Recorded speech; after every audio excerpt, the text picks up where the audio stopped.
Hola mi gente, bienvenidos nuevamente a Delitos de Sangre. Esta es la segunda parte de la historia de Rubirosa. Discúlpenme que tuve que dividirla en dos, pero es que mi gente, este hombre tiene tanta historia que se me hizo muy larga. Así que ya nos vamos, seguimos, ¿ok? En 1945, ya con la guerra casi terminando, Rubirosa es emboscado en su auto y tiroteado cerca de París.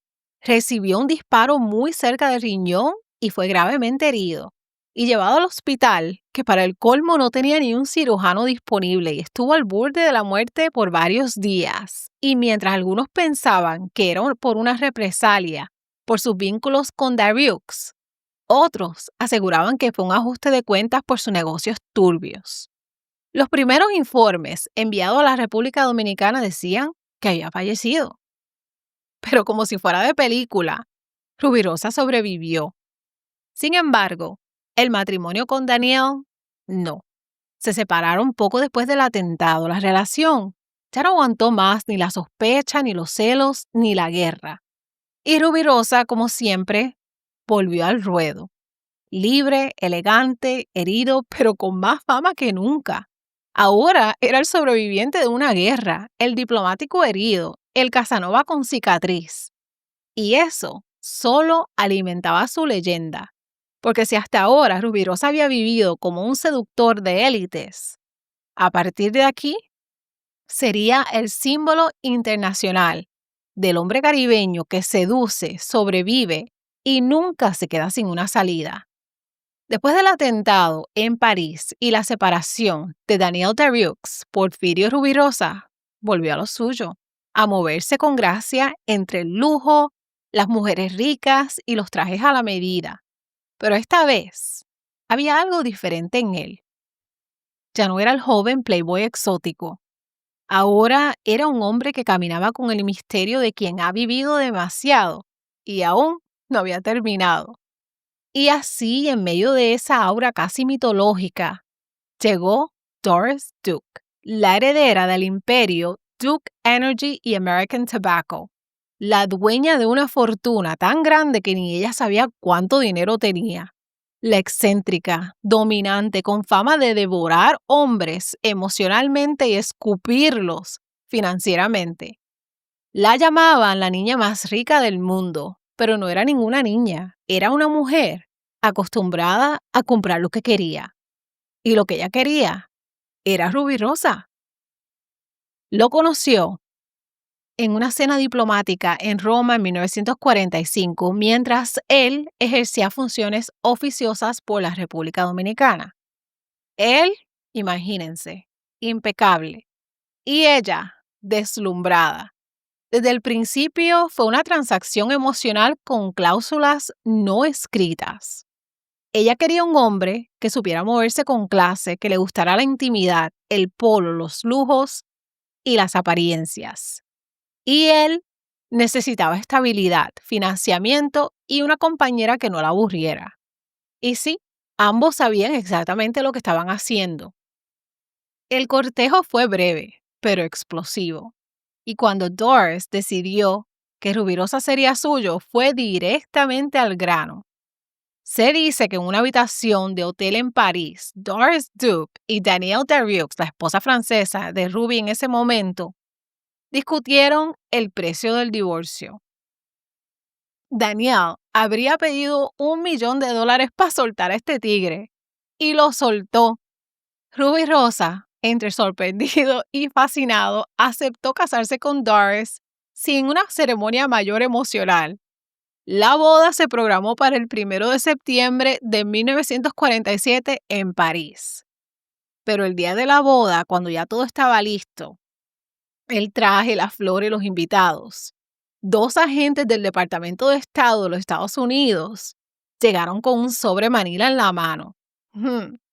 Y dentro había un acuerdo prenupcial. Y no era una sugerencia, mi gente, era una orden. El gobierno estadounidense no confiaba en Rubirosa. Temían que al casarse con Doris tuviera acceso a infraestructura estratégica, incluyendo plantas eléctricas vinculadas a bases militares. Además de que lo veían un hombre con conexiones sospechosas como vínculos con Trujillo, La Habana, con la mafia europea y con un pasado turbio que ni el FBI había podido descifrar completo. A Rubirosa le tembló un poco el ego, pero no la mano. Firmó, luego se bajó media botella de licor de café y fue a la ceremonia con una sonrisa, como si nada hubiera pasado. Y entonces, mi gente, comenzó uno de los matrimonios más estrambóticos de la alta sociedad internacional. Doris Duke, en un intento por mantener a Rubirosa contento y ocupado, le hizo regalos de bodas que parecían salidos de una novela de fantasía. Escuchen esto. Un bombardero B-25 modificado como jet privado. Un castillo de 3 pisos en las afueras de París. Una colección de autos Ferraris y Rolls Royce. Un establo completo de ponis de polo. $500,000 en efectivo y gastos ilimitados con su nombre. Una columna de chismes resumió así esa relación. Doris Duke no compró un esposo, compró una tormenta tropical de corbata. Pero el dinero no compraba fidelidad. Y Rubirosa seguía siendo Rubirosa. Volvió a ver a viejas amantes, a escaparse los fines de semana, a apostar, a correr autos y a aparecer en clubes nocturnos con mujeres de apellido inventado. Doris, aunque al principio se hacía la vista larga, terminó explotando. Lo confrontaba, lo humillaba en cenas, le mandó detectives, incluso sufrió un colapso nervioso en 1948 e intentó terminar con su vida tras una discusión con él. Pero la gota que derramó el vaso fue cuando Doris lo descubrió en la cama con su exesposa, Flor de Oro Trujillo. Asimismo, mi gente, la hija del dictador. El matrimonio terminó poco después. Un matrimonio que duró menos de 2 años, pero dejó cicatrices que durarían décadas. Y una lista de obsequios que harían temblar a cualquier contador. Doris accedió a pagarle $100,000 anuales hasta que se volviera a casar. Y Rubirosa, como era de esperar, se evitó casarse por un buen tiempo.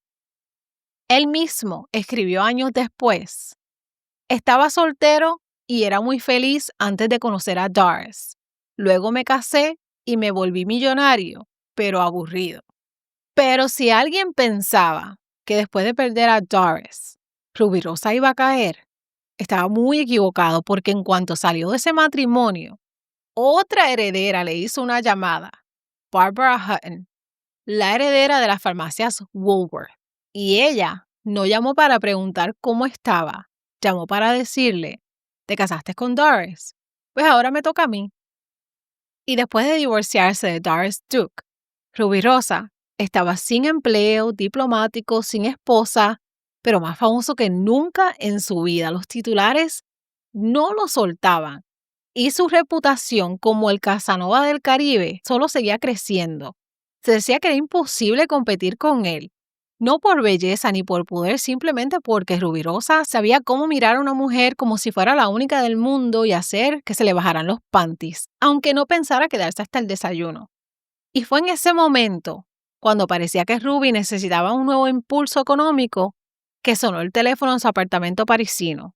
Del otro lado estaba esta mujer, la Barbara Hutton, considerada una de las mujeres más ricas de los Estados Unidos, después de Doris Duke. Pero mientras Doris era fuerte, temperamental y mandona, Barbara era otra cosa. Era inestable, sola, vacía y enamoradiza. Y Rubirosa, que no era hombre de dejar pasar una oportunidad, le contestó lo único que una mujer así quería oír. Ponle tú la fecha. Barbara ya había estado casada múltiples veces, con un príncipe, con un conde y con un actor. Su vida estaba plagada de escándalos, clínicas de desintoxicación, colapsos emocionales y malas decisiones. Y ahora quería a Rubirosa, no como amante, sino como esposo, como un trofeo. Ese matrimonio se celebró en diciembre de 1953, en una ceremonia breve y sobria, casi como si supieran que eso no iba a durar. Y no duró. Pero mientras duró, Rubirosa se forró Los regalitos de Barbara fueron descomunales, mi gente.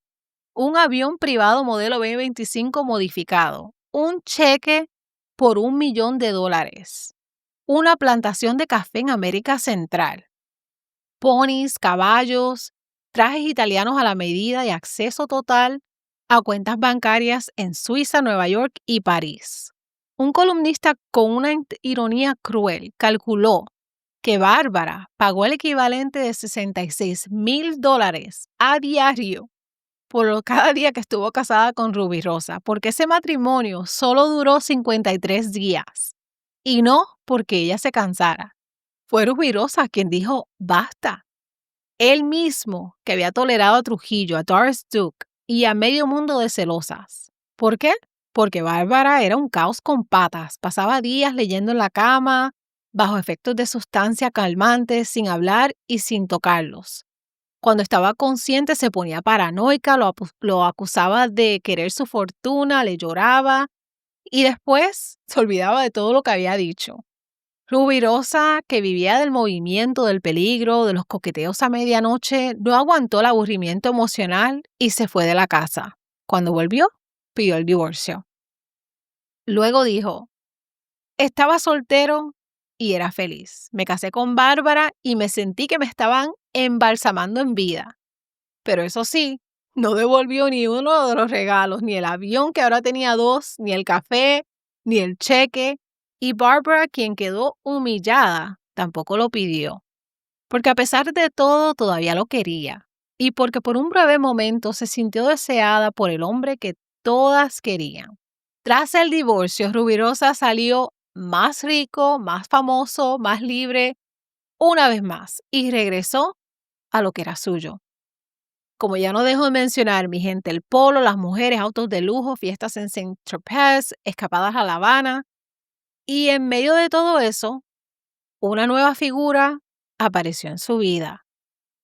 Una actriz, jovencita, francesa, con la cara de una muñeca y una inocencia que según él le devolvió un poco de fe en el amor. Y con ella, Rubirosa viviría su último gran romance. Pero no te confundas, porque antes de casarse con Odile, Rubirosa tenía una lista de amantes, escándalos y encargos diplomáticos bastante oscuros que resolver. Después del escándalo con Barbara en Porfirio, volvió a hacer lo que sabía. Pero esta vez, ya el mundo estaba cambiando. Ya no era la era dorada de los grandes herederos americanos. Ahora había revueltas, espías, guerras frías y revoluciones que olían a pólvora. Y Rubirosa, por supuesto, no se quedó afuera. En 1954, mientras volaba entre Saint-Tropez y París, conoció a Odile Roden, una actriz francesa de solo 20 años menor que él. Tenía el rostro de una muñeca de porcelana y una figura de pasarela. Una personalidad tranquila, dulce, distinta a todo lo que él había vivido.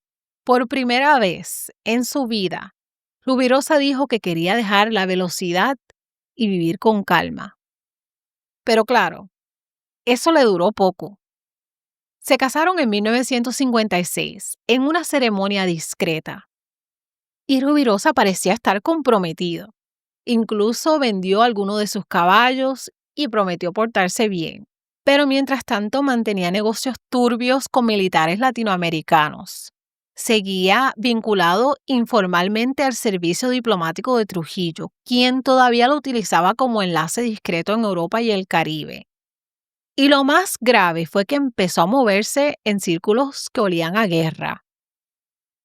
En 1957, Rubirosa comenzó a hacer visitas frecuentes a Cuba, justo en los últimos años de la dictadura de Fulgencio Batista. Y no iba como turista, iba con conexiones, con maletines y con acceso a los círculos más altos del poder.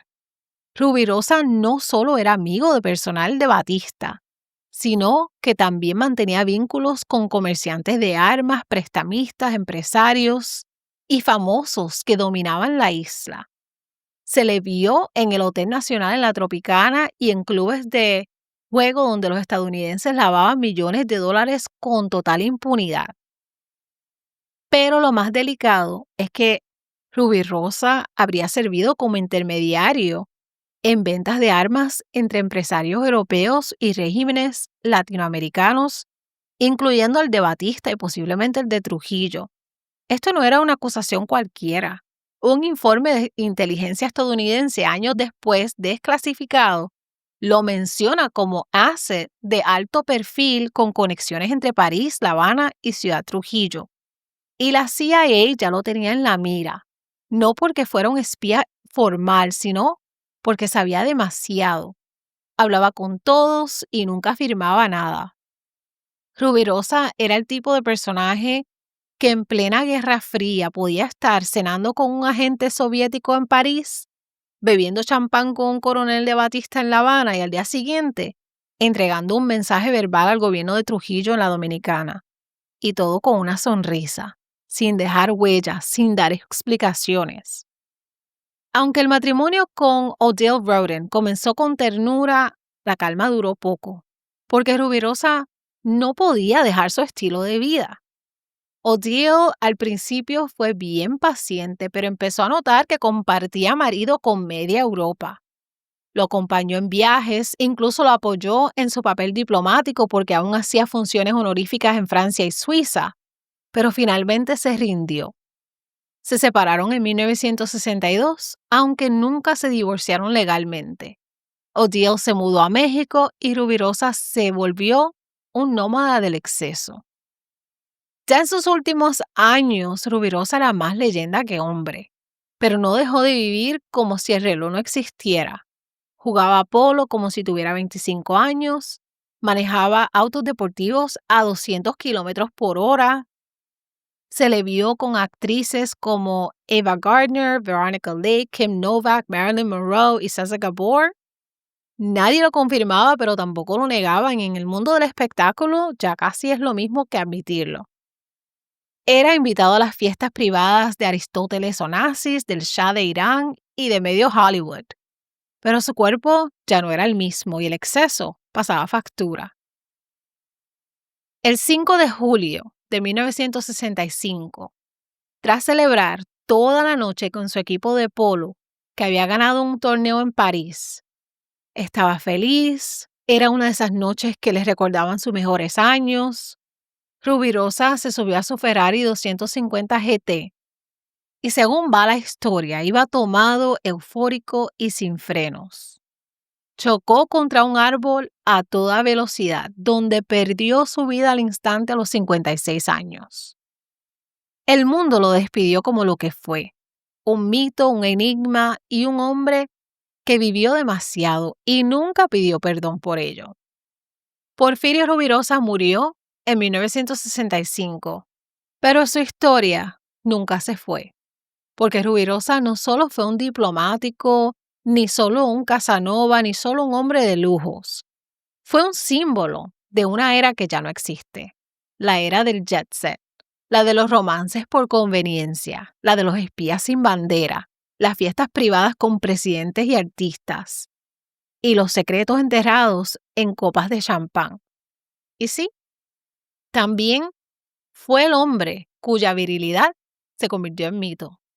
No podemos hablar de su legado sin mencionar el rumor más famoso, que Rubirosa tenía una parte privada de 33 centímetros. 3. Tanto que en París los camareros comenzaron a llamar al molino de pimienta largo en los restaurantes un Rubirosa. Y ese apodo todavía se usa hoy. Un símbolo de virilidad, poder y misterio. Y si es cierto, quién sabe.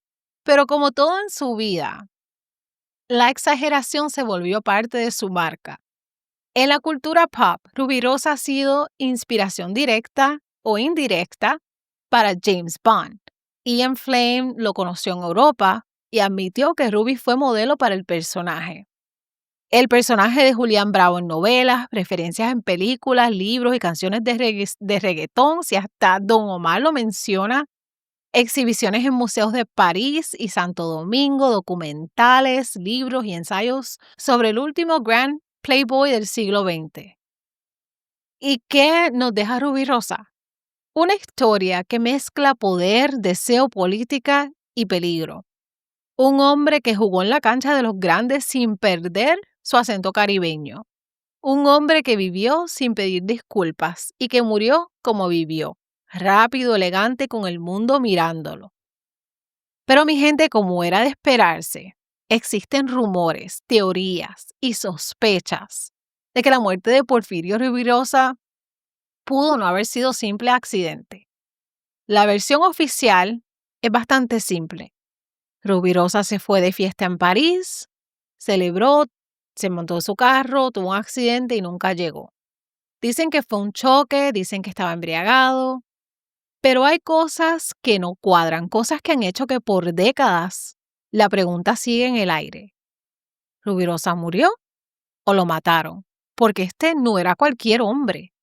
Era un testigo viviente de todo lo que la alta diplomacia, el poder sucio y el Caribe del siglo XX querían esconder. Estaba en el radar de la CIA. En sus últimos años, Rubirosa tenía vínculos confirmados con Trujillo, con Batista, empresarios de armas, mafias de París y La Habana. Y lo peor para sus enemigos es que nunca escribió nada, todo lo sabía de memoria y hablaba con todos. Rubirosa era una bomba de relojería con corbata de seda. Pero ese choque fue a las 4:30 de la mañana en Bois de Boulogne, un lugar casi vacío a esa hora. Rubirosa era un piloto experimentado, amante de la velocidad, que conocía perfectamente la zona. El vehículo fue removido bastante rápido y no se hizo una autopsia completa pública. Algunos testigos dijeron que esa noche Rubirosa estaba más serio que de costumbre, como si presintiera algo. Y sin embargo, ese Ferrari, el mismo que dominaba a alta velocidad en campeonatos, terminó estrellado contra un árbol. No hubo testigos, no hubo cámaras. Y lo más raro es que no hubo una investigación profunda. El caso se cerró en cuestión de días. ¿Por qué? ¿Piensan que pudo haber sido no un accidente? Porque se había alejado del poder y estaba vulnerable. Después de la muerte de Trujillo en 1961, Rubirosa perdió su protección política y los rumores más fuertes fueron que fue asesinado por órdenes de alguien vinculados a la CIA. Lo eliminaron porque sabía demasiado de sus operaciones sucias entre América Latina y Europa. Otros dicen que tenía enemigos dentro de la mafia cubana exiliada que lo veían como traidor por negociar con Batista hasta el final. Incluso hay quien asegura que recibió amenazas días antes del incidente. Lo cierto es que Rubirosa ya no era intocable. Estaba solo, sin Trujillo, sin poder, sin país y con demasiados secretos en la lengua. ¿Cómo un hombre tan hábil, tan precavido, tan acostumbrado al peligro, simplemente pierde el control de su Ferrari? O como dicen algunos en voz baja, Rubirosa murió el día que supieron que no podían comprar su silencio. Era un hombre que sabía demasiado y no tenía lealtad firme a ningún país. Algunos creen que su estilo de vida, lejos de protegerlo, lo convirtió en una amenaza sofisticada que había que neutralizar. Ya no era diplomático activo. Sus enemigos eran más visibles y sus aliados estaban cayendo uno por uno. Batista estaba exiliado. Trujillo había muerto. La CIA reorganizando el Caribe y Rubirosa era un archivo viviente de secretos sucios. Y si alguien quiso asegurarse de que esos secretos murieran con él, porque Rubirosa había mencionado sentirse observado, una frase que salió en boca de alegados días antes de su muerte, fue que sentía que lo estaban siguiendo. No dio nombres, no dijo por qué, pero dejó de ir a ciertos lugares. Rechazó reuniones diplomáticas y bajó su perfil político de manera abrupta. No hay pruebas oficiales de que haya sido un asesinato, pero si alguien como Rubirosa hubiese sabido demasiado, estado solo, sin aliados y con acceso a múltiples secretos de la élite del siglo XX, ¿no habría sido un objetivo tentador desaparecer en un accidente, porque mientras unos lo acusan de oportunista, otros lo ven como visionario, como un hombre que entendió el juego del poder, del lujo, del amor y la diplomacia, y lo jugó mejor que nadie. Y ahora con el tiempo y la distancia podemos mirar su historia con otros ojos. Fue el producto de su época, fue víctima de su propio magnetismo. Fue un hombre con virtudes, defectos y contradicciones, pero también fue alguien que sin tener una pizca de complejos, le mostró al mundo de qué estaban hechos los dominicanos. Rubirosa vivió con intensidad, murió con estilo y dejó un eco que aún resuena. Y quizás eso es lo que todos buscamos, vivir una vida que aunque termine todavía tenga algo que decir, ¿no? Hasta aquí les llego, mi gente, con la historia de Rubirosa. Gracias por acompañarme durante esta historia tan fascinante, tan larga. La historia de Porfirio Rubirosa, un hombre que tal vez suena a perfume francés, pero que en realidad guarda una historia tan real como extravagante. Si te gustó este episodio, te invito a que te suscribas, me dejes un comentario, compartas. A veces cometo errores, mi gente. Esta historia era larguísima, con muchísima información. Si dije algo mal, solo corríjame. No me quieran cortar el cuello. Y los dejo con una pregunta, mi gente. ¿Rubirosa fue un genio del carisma o un maestro de la manipulación? ¿Un símbolo de orgullo o de oportunismo? Tú decides. Lo que es indiscutible es que no habrá otro como él. Así que hagan bien, sin mirar a quién. Gracias por acompañarme, mi gente. Los quiero mucho. Delitos de sangre. Bye.